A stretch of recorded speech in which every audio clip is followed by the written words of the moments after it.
All right. Hey there, guys. Welcome back to Rissa Roams, or if you're new here, hello. My name is Marissa. You may know me on trail as Mosey. I am here today to talk to you about impromptu flip flop logistics and my experience as a flip flop hiker. As so many hikers do, I started off northbound on the AT in April of 2024. And my intention was to hike northbound the entire way. Um, Further on down the line, I started to think that maybe a flip flop might be the right choice for me. And that was a really difficult decision. And anyone who may be watching this video who is thinking about flipping, who didn't intend on flipping when they started their through hike, I just want to encourage you that if you think that this is a good decision for you, it just might be. Flipping ended up being the best decision I could have made for my hike, and I have absolutely no regrets about it. When I started to consider this as an option, it was a hard choice to make. I had spent 15 years of my life imagining going northbound and ending at Katahdin, and I was worried that by flipping, I would regret my choice. That was not the case. And I can't guarantee that this is the right choice for you, but it might be. And so I just want to tell you a little bit about my experience and how to go about flipping, because it's not as straightforward as you think. So, first off, I just want to say my experience was totally different than anyone else because of my decision to flip. Um, I met people I never would have met. I stayed with trail angels I never would have gotten to stay with. I experienced fall in New England. I had so many awesome experiences that I couldn't have had if I had continued northbound. And it also took a great deal of stress off of my hike. Hiking northbound, I was a slower hiker and I had the ability to make it. I know that. But every day I was crunching numbers, worried about if I was going to make it. And my entire hike became about the um, the end destination instead of the journey. And I wasn't enjoying myself. So I made the decision to flip and to embrace the unknown, uh, to give myself peace. And it did just that. I was able to slow down. I was able to enjoy myself. And I will say some of the experiences I had were because I slowed way down. Um, I probably could have finished my hike still around mid October if I had continued, or even after flipping. But I met two lovable goof offs who slowed me down, and I had the time of my life with them. I also had some difficult encounters in water crossings and some personal injuries that slowed me down. Um, so I was still moving at a good pace for a while. That changed. But I'm so glad that it did. Because, like I said, I got to experience fall in New England. I got to experience things that I wouldn't have gotten to experience otherwise. I will also say that regardless of whether or not I would have been able to have made it to Katahdin by the day it closes, I'm very glad that I decided to flip because it did snow around the time I would have had to have made it. Those last few days on Katahdin when it was open did have snow. Some of my friends summited in the snow. And while I saw snow on trail, and I'm thankful that I saw snow on trail, I had a beautiful experience in Vermont in October and got to see some snowy trails. Katahdin is a mountain that I do not want to climb in the snow. So that's just a little bit about that as well. But to talk about flip logistics. So, for people who know that they're going to flip or decide to start southbound, most people will get a campsite reservation at Katahdin Stream Campground. They'll sleep there the night before and they'll climb Katahdin in the morning whenever they wake up. Now, if you are making a last minute decision to flip, your options are a little limited. Those campsites go live 4 months in advance, and they go pretty quickly. It's a very high demand reservation to get. So if you decide to do this last minute and you aren't able to get a campsite, then what you're going to have to do is you're going to have to get a parking reservation. And even if you're not parking, I wasn't parking. I stayed at the Appalachian Trail Hostel in Millinocket, Maine. I highly recommend it. I loved my experience with Trash Panda and Loins. It was a great time. But to get inside and to hike Katahdin, you have to have a reservation of some sort, either a camping reservation or a parking reservation. Now, those parking reservations go live 2 weeks to the day at midnight for non-Maine residents. For Maine residents, they are open prior to that. And those campsites go quickly.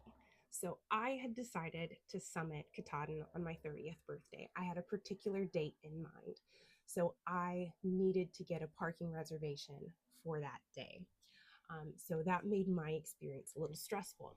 If you are just looking for any particular day, or you're just not stuck on something like I was, then you have more options available to you. You may even be able to get a campsite. Sometimes last minute reservations are canceled and will open up and you can get those. So I'm not going to say that you won't be able to get a campsite, but it is pretty difficult to do. So I got a parking reservation. And a lot of people were asking, well, why do you have to get a parking reservation? If you're staying with the hostel, they're driving you in, they're dropping you off, and then they're picking you up.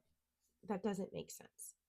I'm not going to disagree with you. But Baxter State Park has a lot of rules and regulations, and this is one of them.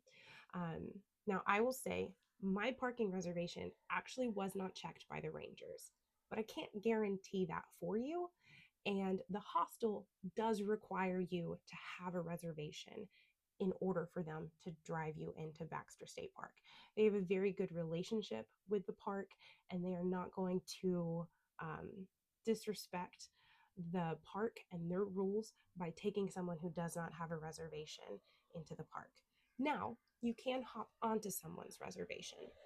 There were 2 hikers who did not get a reservation in advance, who were at the hostel, who were able to join me on my reservation and were able to hike. Later that evening, another hiker who decided to flip did not have a reservation and had to wait about 3 or 4 days for a hiker who did have a reservation to come into the hostel for him to join and then be able to summit Katahdin. Now, I've talked with Cody, aka Trash Panda, and Loins, and they're hopeful that maybe one day they will be able to get some sort of commercial parking reservation with Baxter State Park so that they do have a reservation every day where they can bring hikers into the park, and hikers don't have to worry about getting their own individual reservations. But unfortunately, that's not the case right now. So if you are looking to flip up and summit Katahdin, you do have to, and then begin your journey southbound, you do have to get that parking reservation. However, there is another option. My friend Sunshine actually did this. I met her at Shaw's. One of the options that you have is, instead of flipping up to Katahdin and starting southbound, you can actually go to Monson, hike the 100-mile wilderness, summit Katahdin, and then shuttle back to Monson to begin your journey south. The reason for that is in order to stay at the Birches in Baxter State Park, which is the campsite that northbound through hikers stay at prior to summiting Katahdin, you have to have hiked the entire 100-mile wilderness without leaving. So I do know some people, also a gentleman named Green that I hiked with down south, did that as well. He went to Monson and hiked north. And so then you can go back to Monson and begin your journey south. However, because I was stuck on summiting Katahdin on a certain day, didn't want to do that because I didn't want something to get in the way where I wouldn't be able to summit on my 30th birthday. But I was being pretty particular there. So, all that to say, there are options. And if you aren't dead set on a date, you are more likely to be able to get reservations or camping reservations easily. If you are willing to be flexible. But I just wanted to talk through this because there was a lot of confusion when I was discussing my stress around acquiring a parking reservation. And it is confusing and it's not something that is talked about a lot. There aren't a ton of YouTubers who decide to do an impromptu flip. There are some of us. So I just wanted to come on here and talk about what it actually looks like, why you have to go through these hoops and you can't just go and hike. You have to get that reservation. But I also just wanted to say, flipping was the best thing I ever could have done for my hike. It brought me so much peace. It brought me so much joy. And I was able to find so many new people and form so many new relationships that I wouldn't have had if I had continued hiking north. So, if you are questioning it, if you aren't sure if it's the right decision for you, I encourage you that it just might be. All right. Well, thanks so much for watching and listening to this diatribe. Um, Once again, thank you. Have a good one. Bye bye. I also just want to say a huge thank you to Alicia in the Mountains, who she started a southbound through hike this year, and her content on how to start a southbound through hike was really helpful in my research on how to flip. So thank you to Alicia for the content that you put out. It really helped me figure out how this reservation system worked. I also want to give a shout out to Wendy at the ATC in Matson, Maine. She was also incredibly helpful in teaching me how the system works and helping me arrange to get my reservation. So huge shout out to Alicia and Wendy who helped me flip, whether they know it or not.